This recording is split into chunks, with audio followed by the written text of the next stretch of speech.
Puji Tuhan. 2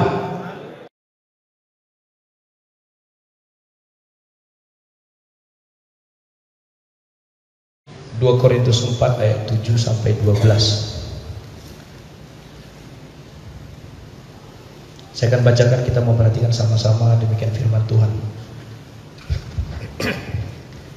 Tetapi harta ini kami punyai dalam bejana tanah liat, supaya nyata bahwa kekuatan yang melimpah-limpah itu berasal dari Allah, bukan dari diri kami.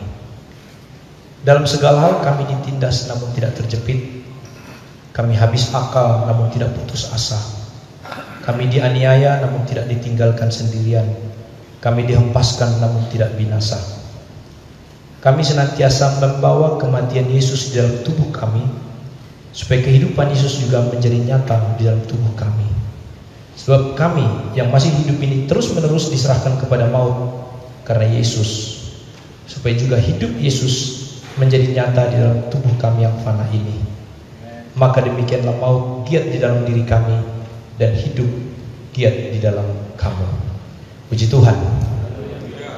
Saudaraku terkasih dalam Tuhan, sidang jemaat yang ada di rumah, yang mengikuti ibadah secara online, saudaraku terkasih dalam Tuhan, firman Tuhan ini dituliskan oleh Rasul Paulus kepada orang di Korintus, ya, memberikan satu kekuatan kepada kita bahwa sesungguhnya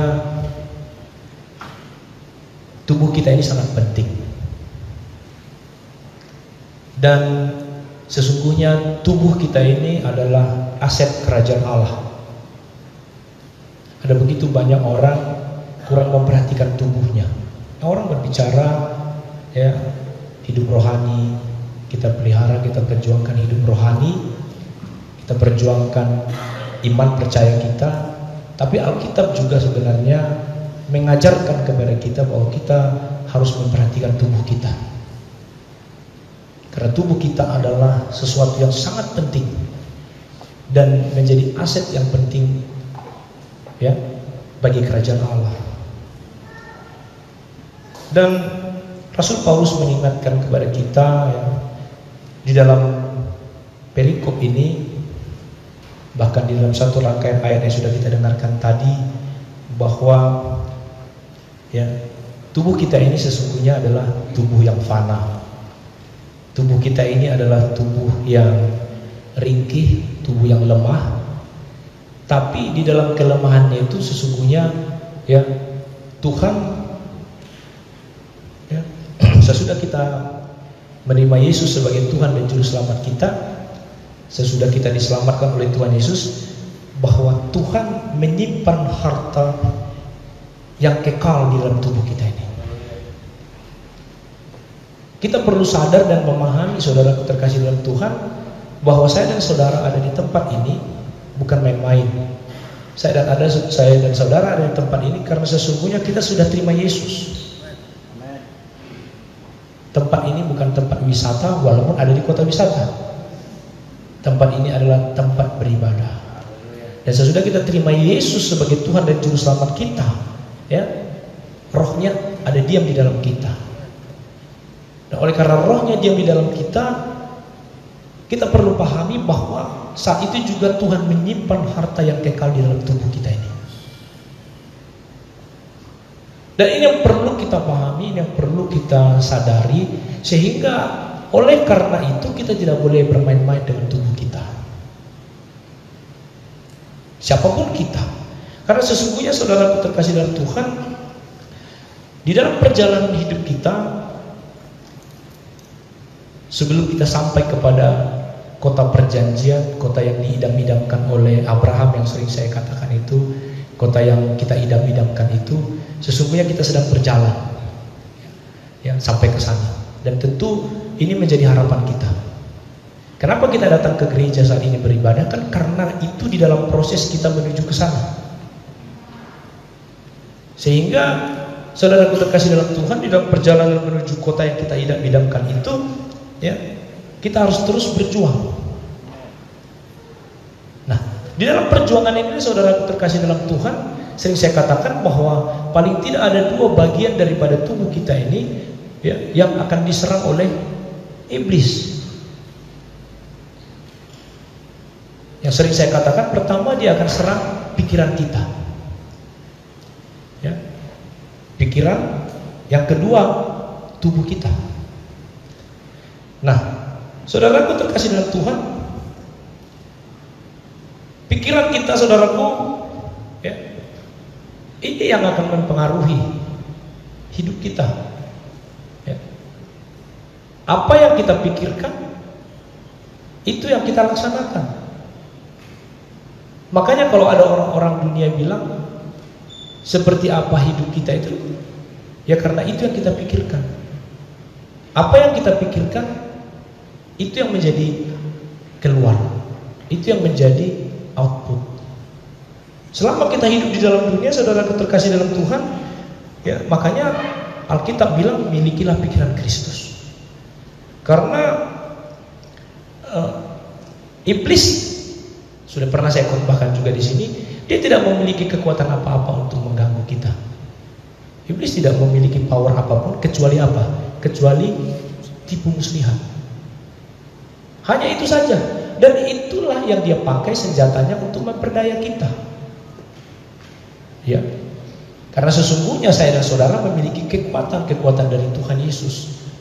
Tapi saudaraku, dia akan mengganggu dan merusak kita dengan apa? Dengan senjatanya itu tipu muslihat.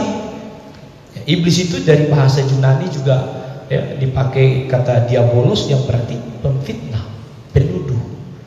Ya, jadi iblis itu adalah pribadi yang penuh kelicikan dan dia bertindak terus dengan tipu muslihat, ya, kepada kita, ke dalam jalan pikiran kita. Makanya saudaraku, ya, kalau kita misalnya di sini ada 300 orang, maka 300 jalan pikiran sekarang ada di sini.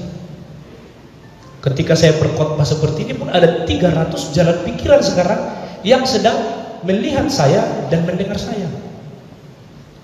Ada yang mengamenkan, ya, ada yang mengimankan, ada yang macam-macam. Nah itulah saudara jalan pikiran kita. Makanya ya, yang akan dipengaruhi kepada seluruh keberadaan kita itu selain pikiran kita adalah tubuh kita. Nah, saudara terkasih dalam Tuhan, ya, iblis dengan roh-roh jahatnya, dia itu ya akan bekerja ya sesuai dengan apa yang tadi saya sampaikan itu. Dia akan tipu muslihat, ya, akan terus memperdaya kita, merusak kita, saudaraku. Makanya kalau dalam kitab Efesus dikatakan bahwa sesungguhnya perjuangan kita bukan melawan darah dan daging. Perjuangan kita, saudaraku, adalah melawan ya, roh-roh jahat di udara, pemerintah-pemerintah di udara, pemerintah-pemerintah roh kegelapan. Itulah saudaraku, dan dia bisa mengelabui kita, dan dia bisa menipu, memperdaya kita dengan pikiran kita. Dan ada begitu banyak orang tinggalkan Tuhan sesungguhnya karena apa? Karena ya, didustai, ditipu oleh iblis, membuat dia jalan pikirannya itu ya, karena sasaran utama seperti saya katakan tadi, yang pertama adalah pikiran. Sebelum nanti kita masuk kepada tubuh, saudaraku, pikiran manusia, ya. Karena sasaran iblis pikiran kita itu, dia menjadikan pikiran kita ini menjadi medan pertempuran. Sering saya katakan bahwa ya, bagian daripada tubuh kita ini yang sering menjadi sasaran empuk daripada iblis, ya, saya dan saudara adalah pikiran kita. Ya, kita melihat satu peristiwa, itu akan masuk menjadi input ke dalam pikiran kita. Ya, kalau kita berpikiran positif, maka hasilnya positif. Kalau kita berpikiran negatif, hasilnya negatif. Apa yang kita lihat, apa yang kita dengar, apa yang kita saksikan, itu akan masuk dalam pikiran kita. Sering saya katakan dan sudah sering saya khotbahkan mengenai ya, 2 orang yang masuk ke tanah Kanaan dan 10 orang. Ya, ada 12 yang diutus oleh Musa, ya, untuk masuk ke sana melihat ke tanah Kanaan itu, dibagi 2 kelompok. Ya, Yosua dan Kaleb di satu kelompok dan 10 orang lagi di satu kelompok. Ya, apa yang mereka lihat, apa yang mereka dengar, apa yang mereka saksikan sama di dalam waktu yang sama. Ya. Tapi saudaraku, input yang mereka masuk itu, saudaraku, ke dalam pikiran mereka itu bisa berbeda dan hasilnya berbeda dan akibatnya pun berbeda. Ya, saudaraku, Yosua dan Kaleb kita tahu bagaimana mereka mendapatkan segalanya. Tapi yang 10 orang ini bukan hanya kehilangan segalanya, tapi juga nyawanya. Mereka mati.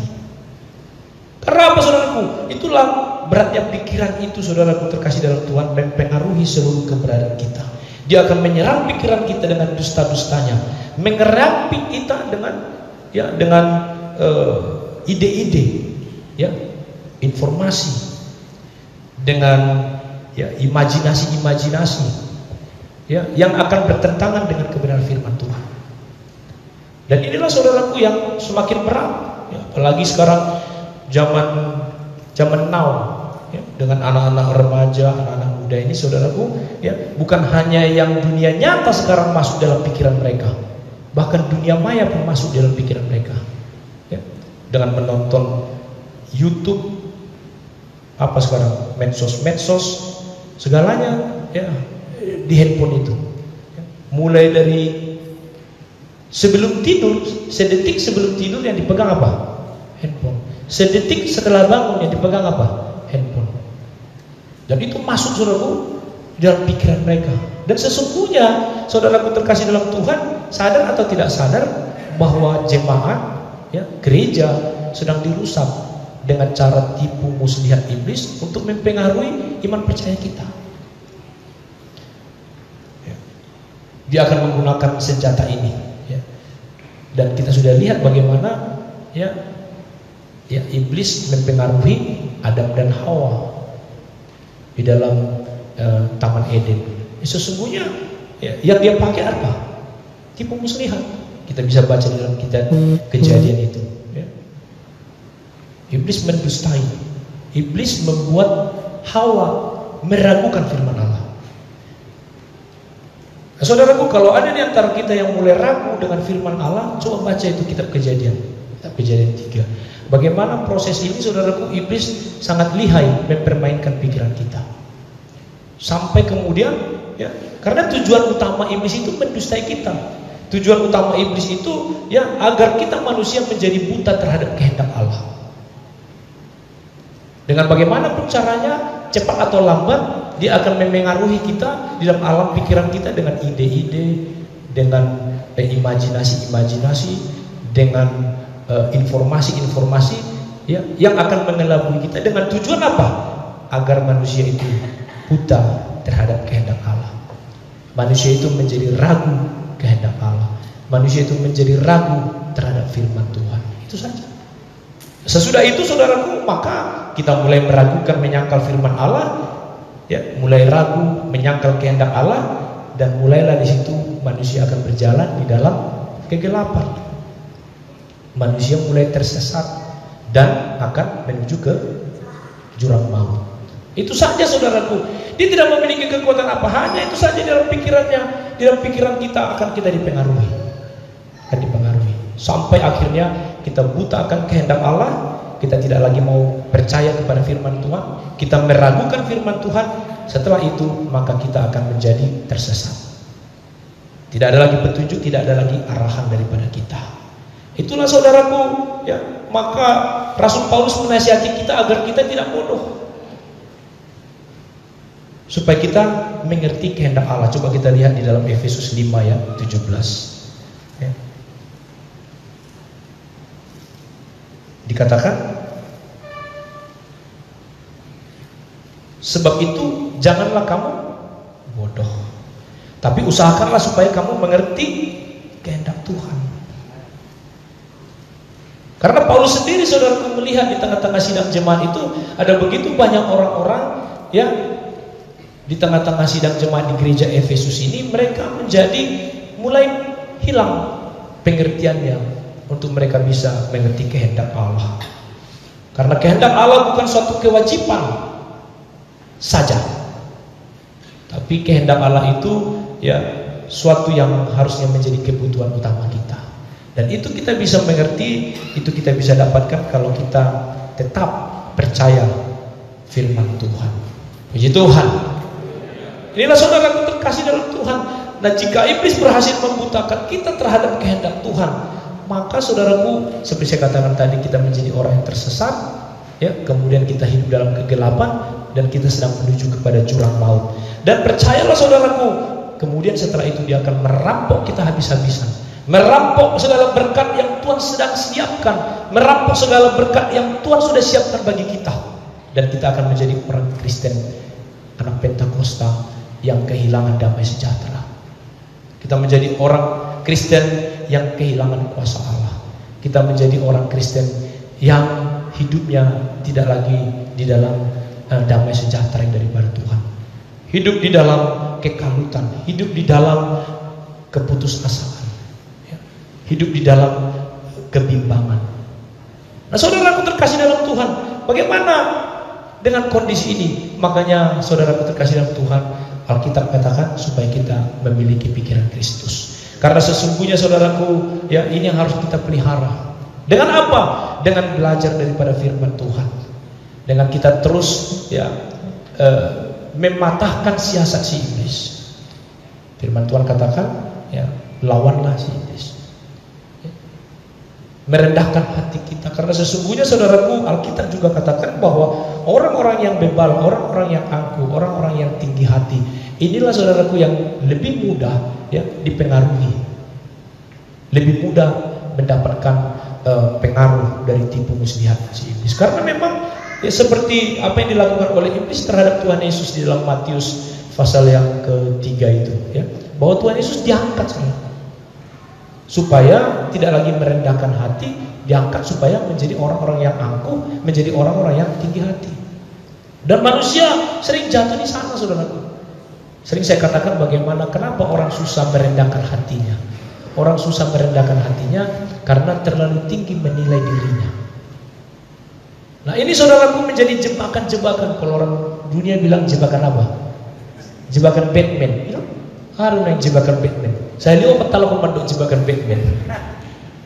Ya, kadang-kadang saudaraku, ya, kita beribadah, kita ikut Tuhan, tapi saudaraku, ya, iblis itu pintar dia untuk membuat manusia itu terjebak. Jebakan-jebakan Batman tadi, saudaraku terkasih dalam Tuhan. Entah seperti apa jebakan Batman ini. Karena kalau ada jebakan Batman harus ada jebakan Robin.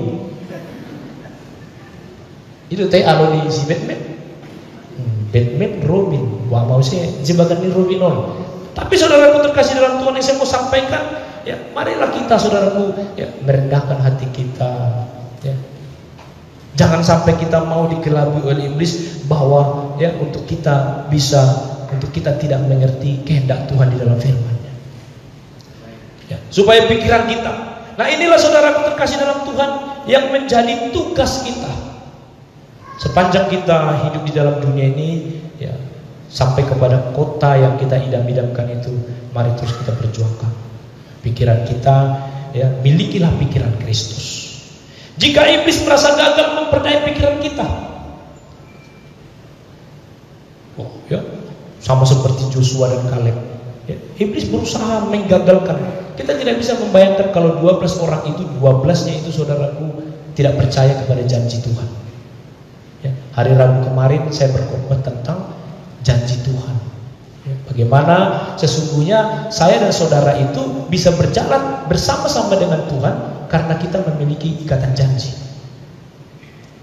Saya dan saudara datang ke rumah Tuhan, ya, seperti saya katakan tadi, bukan sedang piknik, bukan sedang wisata, bukan sedang melihat-lihat orang, tapi karena kita memiliki janji dengan Tuhan Allah. Nah, kalau itu yang kita lakukan saudaraku, maka kita akan terpelihara hidup kita. Nah, jika iblis merasa gagal memperdaya pikiran kita, apa yang dia lakukan? Bukankah dia gagal memperdaya Tuhan Yesus? Tapi banyak orang yang terjebak jebakan Batman. Simpson, Hawa, ya, Gideon. Mereka kalau tadi pagi ibadah sekolah minggu remaja, ya. Tadi yang berkhotbah siapa? Kak Tari. Apa tadi khotbahnya? Gideon, ya kan? Tadi Kak Tari bilang apa? Adik-adik semua mau menjadi pahlawan? Dijawab dari rumah, maukah? Seperti siapa? Seperti Gideon. Gideon saudaraku awalnya dia kuat di dalam Tuhan, pahlawan iman, saudaraku. Tapi pada akhirnya dia jatuh karena apa? Diangkat-angkat oleh iblis supaya dia menjadi angkuh, menjadi tinggi hati. Lalu dia mau menyiapkan apa? Efod, ya, pakaian efod. Lalu dia mulai, saudaraku, ya, sombong, mulai tinggi hati, mulai angkuh, dan dia jatuh. Itu dimasuk di mana? Di pikiran. Biarpun ada handphone bunyi di situ, jangan dengar itu. Kok jadi itu yang didengar? Buat alarm nih. Inong, kan? Pola tuh si pikiran, cuma direkam. Itulah pikiran. Bukan hanya didengar, ngomong, terus langsung, sedih, ayo, hari Minggu bereng, kayak bilang kan? Itulah pikiran. Biarin aja di situ. Siapa tahu sengaja. Siapa tahu nggak sengaja. Ya, mempengaruhi sama itu Gideon. Awalnya kuat, sumpah pahlawan. Jangan sampai kita merasa kita awalnya kuat, kita kuat di dalam Tuhan, kita lebih dari segalanya, kita lebih kudus, kita lebih orang-orang yang beda dengan yang lain. Tapi hati-hati saudaraku, ini perlu konsistensi dan persistensi. Artinya harus kontinu. Ada orang saudaraku, pertama nyampe Jakarta ini, doanya sampai ke langit. Nangis teriak, oh Tuhan, sampai plafon kamarnya bergetar. Karena apa? Porsuk di sidang mulu. Begitu nyampe Jakarta, susahnya, makan gak makan, minum gak minum. Ya. Begitu mulai dia dapat kerja, begitu mulai dia nikmati hidup, ada duit di kiri, ada duit di kanan, ya, doanya mulai tenang. Tuhan, sudah mulai agak berdialog. Orang yang sama. Nah, itu saya katakan saudaraku, harus perlu persisten dan konsisten. Itulah ya, yang harus kita miliki sebagai jemaat GP Kota Wisata. Ada banyak kondisi yang membuat kita tidak bisa konsisten, tidak bisa persisten. Karena kita masih hidup di dalam dunia. Kecuali ya udahlah, ya kadang-kadang kan kalau kita lagi baru dapat hadirat Tuhan, kan pikiran kita, termati banyak kita, tertusunggu kan. Tapi nggak mati. Terus kita berjalan. Nah, itulah yang dipengaruhi saudaraku. Tapi ketika Tuhan Yesus saudaraku dicoba diperdaya, dan iblis gagal memperdaya Tuhan Yesus. Nah, kalau dia gagal memperdaya kita, bukankah dia gagal memperdaya Ayub? Ya, kalau kita lihat di dalam Ayub 1 ayat 22, ya, dalam kesemuanya itu Ayub tidak berbuat dosa dan tidak menuduh Allah berbuat yang kurang patut. Di dalam Ayub 1 ini pun kita sudah melihat bahwa Ayub itu orang yang saleh, dan di awal pun dia sudah konsisten, tidak menuduh Allah berbuat yang kurang patut. Ini belum kejadian saudaraku, hartanya belum hilang, anaknya belum meninggal, ya belum. Tapi dia sudah punya satu prinsip Ayub ini, bahwa ya dia tidak menuduh Allah berbuat yang kurang patut. Ini yang dia pegang. Nah, persoalannya ketika ada masalah, apakah prinsip ini bisa dipegang pada akhirnya? Kan itu persoalannya tadi. Ya, sama seperti kita. Ya, kalau kita punya pegang prinsip saudaraku bahwa Alkitab kebenaran Allah, dan apapun yang terjadi dalam hidup kita, kita tidak akan pernah menuduh Allah curang. Kita tidak akan pernah bersungut-sungut.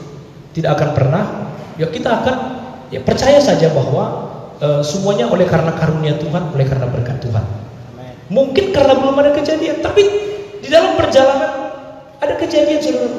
Mungkin sakit penyakit datang, persoalan pekerjaan, persoalan usaha, persoalan keluarga dan lain sebagainya. Apakah saudara prinsip ini bisa dipegang oleh Ayub seterusnya? Kan itu persoalannya. Apakah nanti pada akhir di dalam Ayub 42 misalnya kita lihat, apakah Ayub tetap punya prinsip ini bahwa dia tidak menuduh Allah berbuat yang kurang patut? Kan itu persoalannya. Yang saya katakan konsistensi dan persistensi terus secara kontinu. Saudaraku terkasih dalam Tuhan, iblis berusaha keras. Sesudah dia mencoba memperdaya pikiran kita, maka dia akan berusaha merusak tubuh kita. Iblis tidak akan pernah tinggal diam. Dia bercoba merusak tubuh Ayub.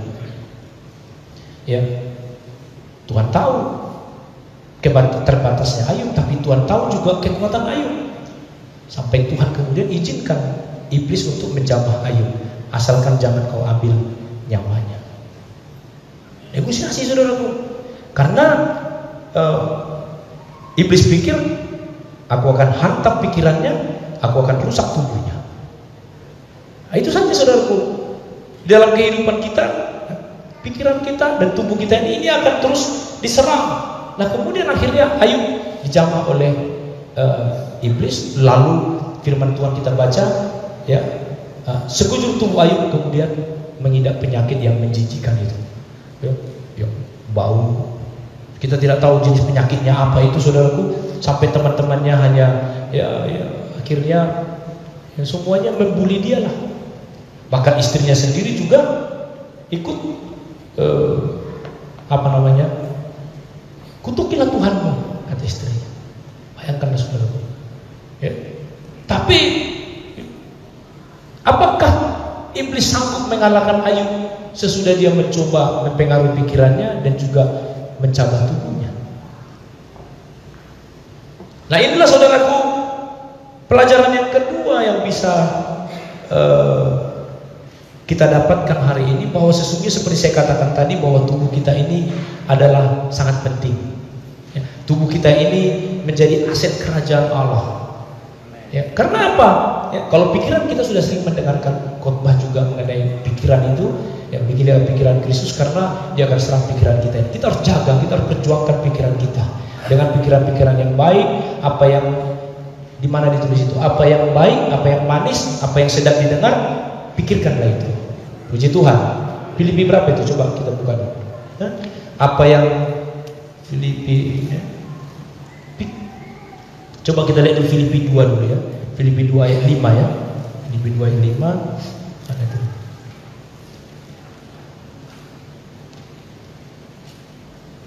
Karena kalau jelek di pikiran kita, jelek outputnya, jelek yang keluar di medsos.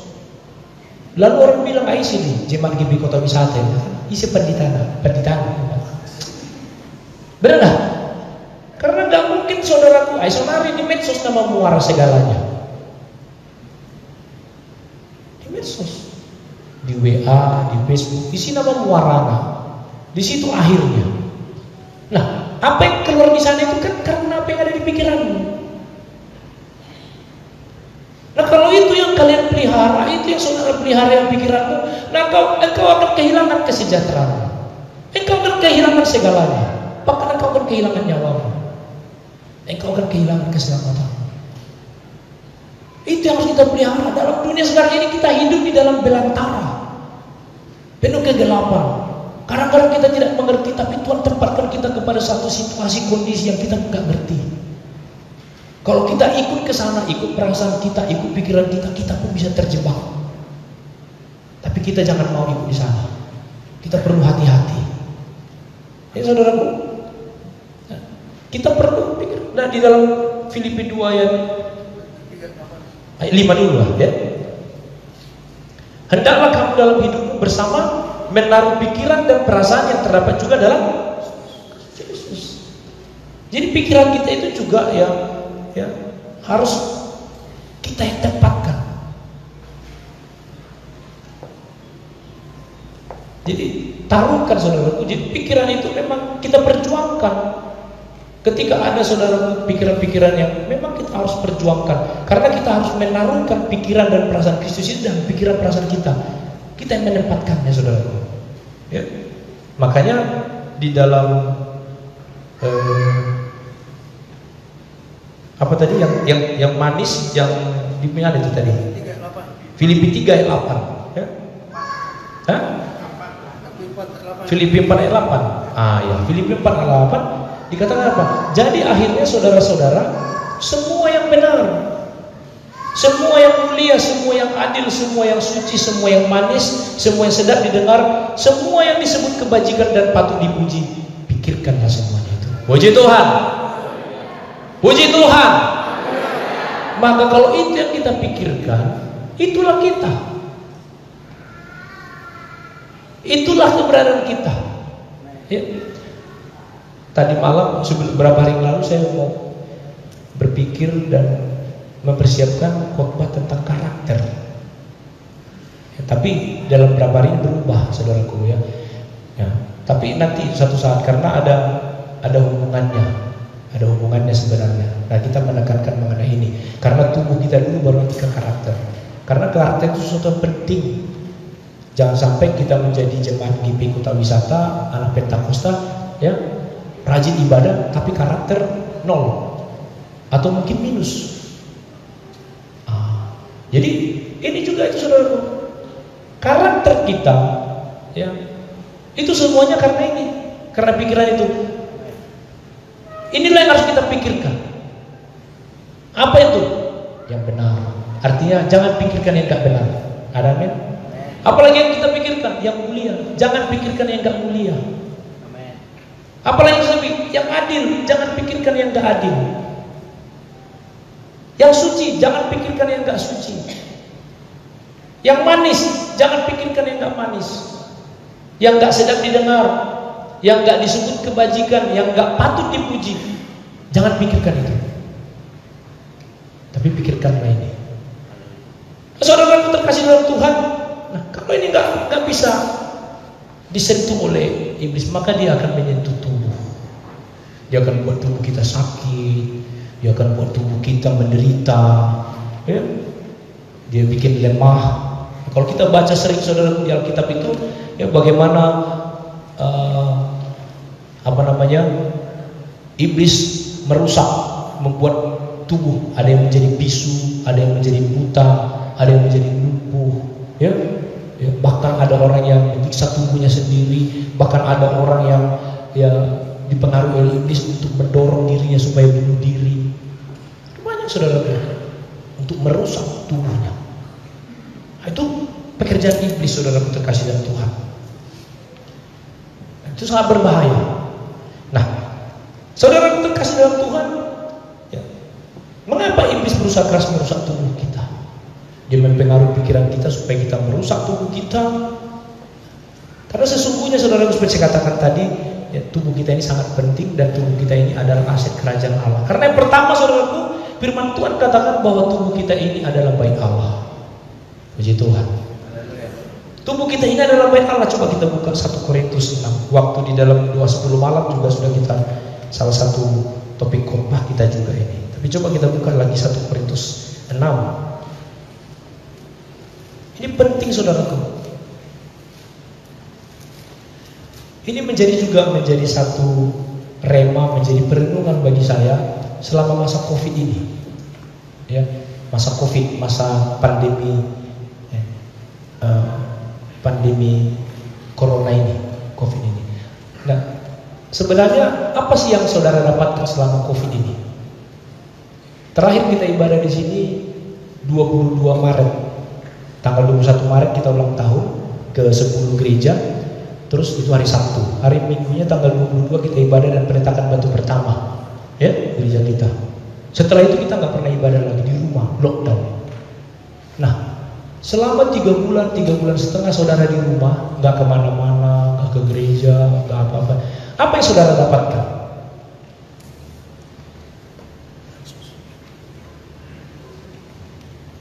Nggak ada, kalau namangan doang. Kalau namangan, minum, mudu, mangan, minum, mudu. Kalau ini doang. Puji Tuhan. Mesti nasi dapat selama lockdown nih. Ya ada banyak yang positif. Kami mulai bikin ibadah di rumah. Kami mulai tidak lagi berbedai. Masyarakat berbeda itu mah, dana pijam nggak main namang, tuh puji Tuhan.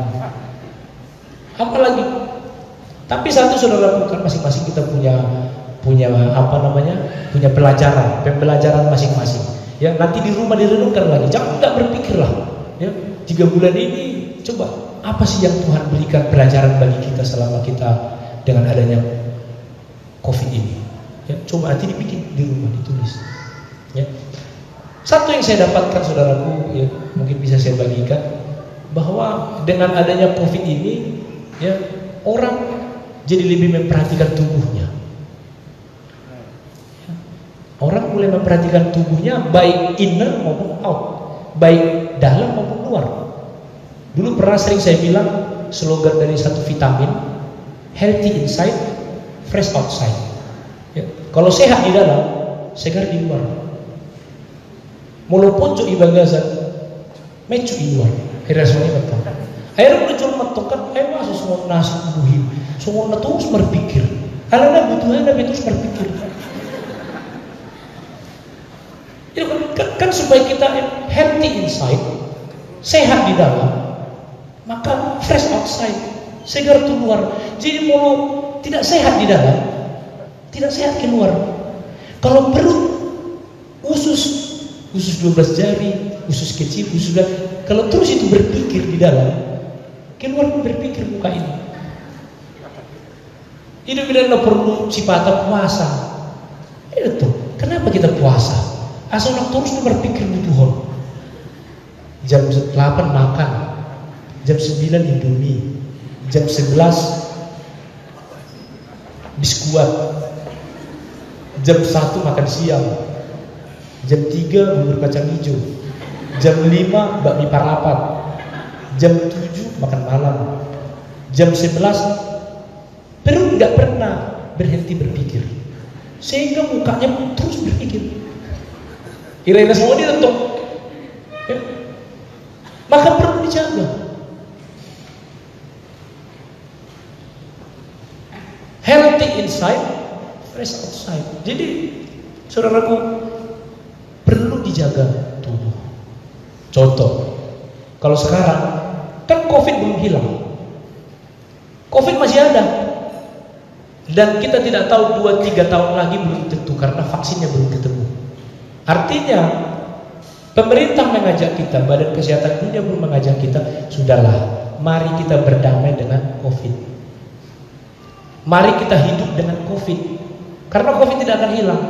Nah, oleh karena kita akan hidup berdampingan dengan COVID, oleh karena diajak kita berdamai dengan COVID, tapi kan kita harus hidup hati-hati. Dengan cara apa? Jaga tubuh. Kan gitu. Amin. Kata Presiden Mas Yari. Harus jaga tubuh. Ya. Dengan cara apa? Inside. Di dalam itu kan kita harus makan yang teratur, makan makanan yang sehat, makan yang bergizi, minum vitamin. Itu kan? Kan itu disyaratkan. Jadi yang masuk ke dalam pun jangan sembarangan. Semua masuk karbohidrat. Nasi, jagung, gado, mie, itu kan karbohidrat semua. Kan harus ada variasi kan? 4 sehat 5 sempurna. Karbohidrat, protein, mineral, vitamin, dan tambah 5 sempurna susu. Dari di hormon pemudu termasuk susu di. Untuk nasi, jagung, gado, mie, semua karbohidrat dan protein. Ibagasan pe suruh dong. Kempung motor si bagasan. Buhim itu asing amat kasmu berpikir apa yang mengenai di Indo. Oh, ibagasan terima terus bergejolak. Gimana itu sehingga dengan hela India. Habis untuk ala tidak terkontrol bentuk ibagasan. Healthy inside, makan vitamin. Supaya apa? Supaya katanya tubuh kita imun. Itu kan? Supaya imun tubuh itu muncul, sehingga banyak pun orang, ada pun COVID di sekitar kita nggak perlu takut karena tubuh kita sehat. Jadi nggak ada lagi alasan, gua sedang berminggu rupiah, udah ada ibadah gini, COVID. Ada itu pesta laut. Ada jemaat kita ini nggak datang ke gereja tapi ke pesta pergi, ya, ke mall pergi, ke pasar pergi. Siapa yang nggak sedih kita gitu? Kecuali kalau dia nggak kemana-mana ya, ayo. Nggak ke pasar, nggak ke mall. Coba. Karena dibilang umur. Saya terus terang bukan karena orang tua kita, bapak penatua sama ibu penatua. Hari Rabu kemarin kita mulai ibadah di gereja online, tapi selalu saudaraku jadi contoh bagi kita bapak sama ibu. Mana saudaraku? Kita di mana? Kalau dibilang gak ada tempat di atas masih ada loh. Kalau kita mau bikin cara masih ada. Tapi di mana? Tapi ke mall pergi, jalan-jalan pergi, gereja enggak, naik sepeda. Saudara itu orang naik sepeda, naik sepeda pergi. Ya. Jaga, minum vitamin, hidup yang sehat, istirahat. Itu kan, langsung COVID kan nggak pernah istirahat. Jadi orang itu cuma pada istirahat, COVID nih. Perlu dong tidurlah waktu yang teratur jam 10 tidur, jam 11 bangun. Jadi kalau misalnya dia pun terus nggak tidur, COVID dia ada mulu, dan ke mulu COVID. Jadi mulu semua dan istirahat, berarti mirip COVID. Gitu. Harus sehat, ya. Nah, di luar juga kan kita jaga tubuh kita, benar nggak? Di luar juga jaga tubuh. Kita datang, kalau kita misalnya kerja atau keluar dari mana, sampai ke rumah, apa yang kita lakukan? Cuci tangan, ya, cuci muka, ya, ganti baju, mandi. Gitu kan? Berarti dah harus soalnya berpikir, berarti toema masih baik di mana bilang. Sebenarnya kan kalau himbauan pemerintah sama himbauan WHO kan gitu. Jaga tubuhmu kan itu katanya. Dengan cara apa? Ya tadi ya makan konsumsi yang sehat, vitamin itu dari dalam. Dari luar ini kemana pun cuci tangan. Dan biar kamu nih kalau di meja ini obat hand sanitizer, 2 tisu sudah. Oke Pak Guru kan? Jujur diberi Pak Guru kan? Terus saya bawa karena yang perlu, bukan karena saya takut. Memang itu semua itu. Ijono di depan gereja udah kita bikin 2 supaya cuci tangan. Itu pun nggak kita pakai keran itu, kita injak jangan. Kita injak cuci tangan, cuci apa gitu. Ada nomor suap PCR kayak gaya bersua itu emang ibu tahu. Cuci tangan deh dok, cuci tangan. Ada tisu disiapkan. Jadi harus kuberin keluar, dasar ijabu. Tarberi mau sih gitu emang. Kan jaga tangan. Sampai di rumah kita apa? Cuci baju, bersihkan. Ya. Setiap saya ini ibu pendeta, setiap saya sampai rumah sudah ada ember isi air. Setiap sudah mereka tahu itu. Begitu saya nyampe sudah ada ember isi setengah air dan detol. Saya bikinlah detol situ, semua pakaian saya masukkan situ, saya cuci tangan. Sampai itu mandi baru. Saya sapa anak. Apa bang? Ya sama polisi di Papua. Jangan pula kan kita nggak jaga kesehatan. Nah, artinya apa yang perlu kita pelajari saudaraku? Bahwa COVID ini juga mengajarkan kita jaga tubuh. Artinya, saudaraku, seperti saya katakan tadi, tubuh kita ini sangat penting. Itulah kalau kita lihat tadi kembali kepada 2 Korintus 4 ayat 7. Saudaraku terkasih dalam Tuhan, tubuh kita adalah bait Allah. Ya, kita kembali tadi ke 1 Korintus 6. Ya, ayat 19 sampai 20. Tidak tahukah kamu bahwa tubuhmu adalah bait Roh Kudus? Kita perlu jaga saudaraku, karena setelah iblis berusaha memperdaya pikiran kita, maka dia akan merusak tubuh kita. Kenapa perlu dia merusak tubuh kita? Dengan macam-macam cara, saya sudah bilang tadi, dengan sakit ini macam-macam saudaraku. Ya, karena iblis tahu tubuh kita ini adalah bait Allah. Tidak tahukah kamu bahwa tubuhmu adalah bait Roh Kudus yang diam di dalam kamu, Roh Kudus yang kamu peroleh dari Allah, dan bahwa kamu bukan milik Kamu sendiri. Tubuh kita adalah bait Allah. Sehingga saudaraku, ya, melalui tubuh kita inilah kita harus memuliakan Tuhan. Melalui tubuh kita inilah saudaraku, ya, kita menjadi contoh. Sehingga saudaraku, ya, kita merawatnya, kita menjaganya. Karena dengan apa kita memuliakan Tuhan? Dengan apa?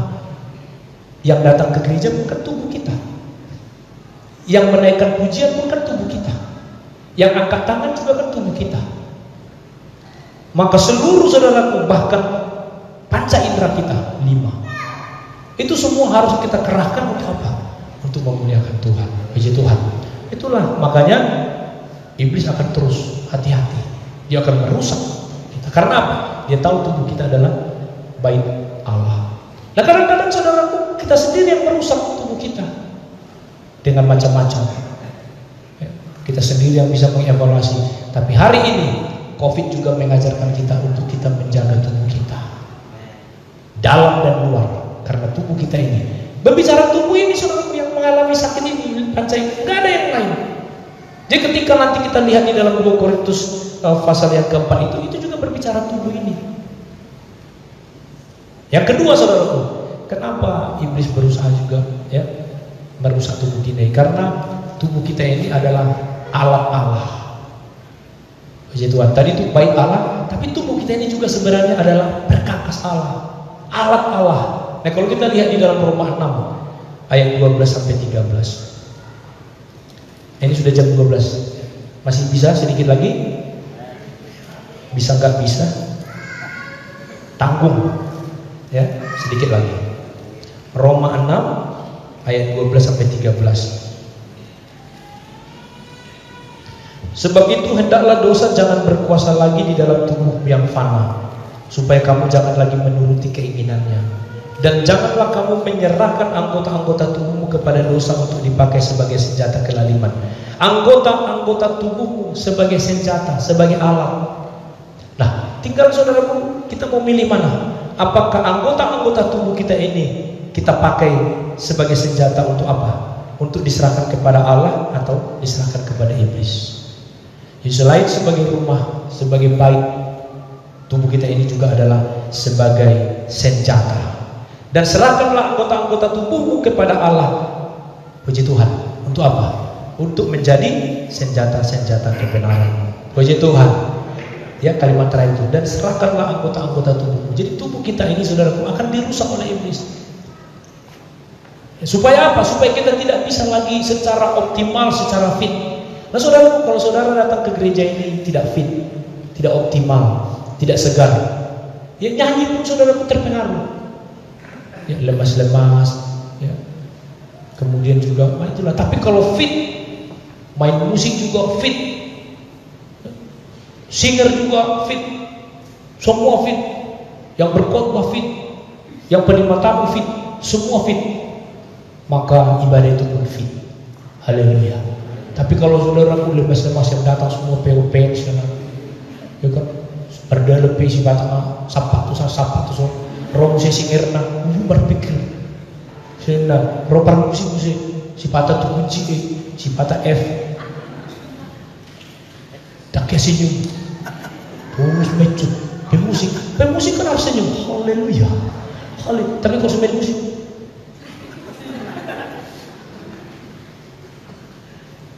benar gak? Karena apa? Karena tubuh kita ini kan ini bicara tubuh. Kita belum berbicara roh, belum berbicara yang lain.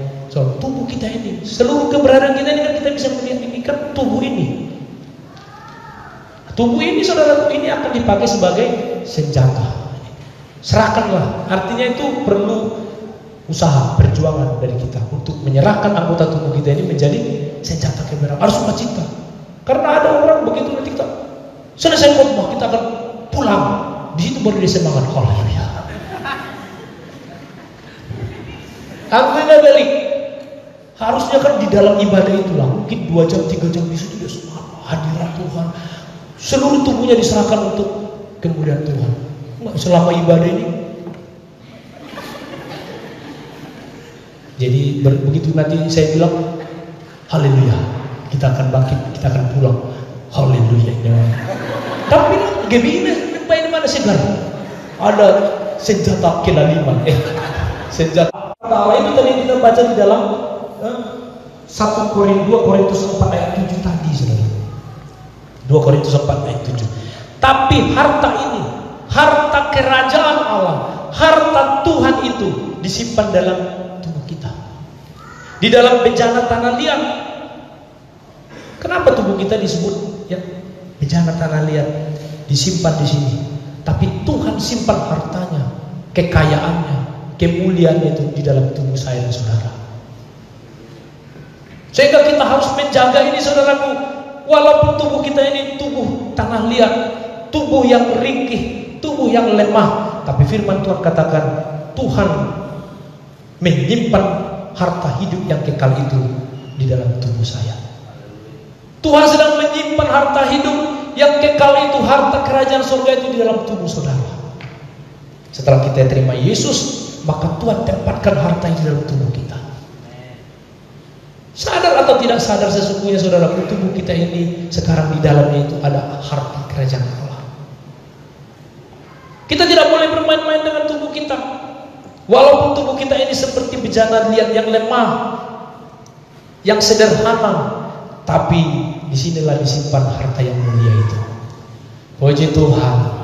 Nah, kita tidak boleh bermain-main, karena harta itu berasal dari Allah, bukan dari diri kami. Sehingga dikatakan dalam segala hal kami ditindas di itu semua, saudaraku, ya, kami senantiasa membawa kematian Yesus dalam tubuh kami supaya kehidupan Yesus juga ya menjadi nyata dalam tubuh kami. Ini berbicara tubuh, supaya kehidupan Yesus nyata di dalam tubuh kita.